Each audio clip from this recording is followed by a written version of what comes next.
નમસ્કાર મિત્રો, સ્વાગત છે આપણું ખેડૂત વિકાસ યુટ્યુબ ચેનલમાં। મિત્રો, આજના વિડીયોની અંદર આપણે ગુજરાતમાં ટેકાના ભાવે જે મગફળીની ખરીદી થવાની હતી એને લઈને મહત્વના સમાચાર છે અને સરકાર દ્વારા શું મગફળી છે 200 મણ લેવાશે કે પછી 250 મણ, તેના વિશે સંપૂર્ણ માહિતી મેળવશું।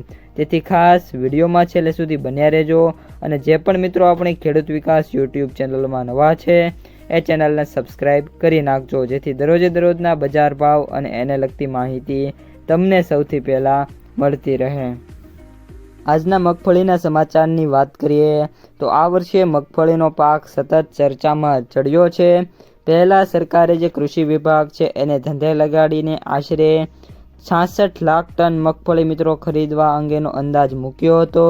ત્યારબાદ જે રીતના બજારમાં ભાવ રહ્યા અને ખૂબ જ નીચા ભાવ હોવાથી ખેડૂતોએ પણ વાત કરીએ તો હટકે 9 લાખ પ્લસ મિત્રો નોંધણી કરાવી ચૂક્યા છે અને હવે મિત્રો જે સરકાર છે ખરીદીમાં સતત વાત કરીએ તો પાછળ હટતી હોય એવું જોવા મળી રહ્યું છે।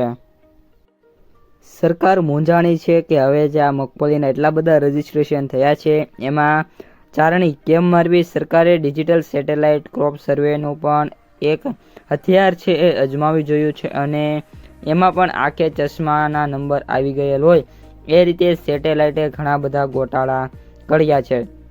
એ પણ રાગે પડ્યું ત્યાં મુખ્યમંત્રી સિવાય આખી સરકાર છે એ બદલાઈ ગઈ તોય આજ સુધી હજી પણ ખેડૂત દીઠ મગફળી કેટલી લેવાશે એની જાહેરાત 1 અઠવાડિયું થયું છે છતાં પણ મિત્રો કરવામાં આવી નથી।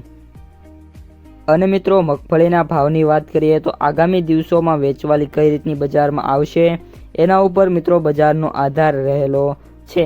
હાલના તબક્કે કોઈ મોટી બજારમાં તેજી છે નહીં, પરંતુ મંદીના પણ સામે ચાન્સ નથી। હાલના તબક્કે જે મગફળીનું અત્યારે જે લેવલે ચાલી રહ્યું છે એ જ લેવલે મગફળી જોવા મળશે। હાજર બજારમાં ભાવની વાત કરીએ તો 900 રૂપિયાથી અથવા તો 800 રૂપિયાથી લઈને 1150 અને 1200 રૂપિયાની જે સપાટી છે એના વચ્ચે મિત્રો મગફળીના ભાવ જોવા મળી રહ્યા છે। આ બધી બાબતો બાદ હજી પણ સરકારની જાહેરાત હતી કે મગફળીની જે ખરીદી મિત્રો 1 નવેમ્બરથી કરવાની હતી એ હાલ પૂરતી મુલતવી રાખવામાં આવી છે।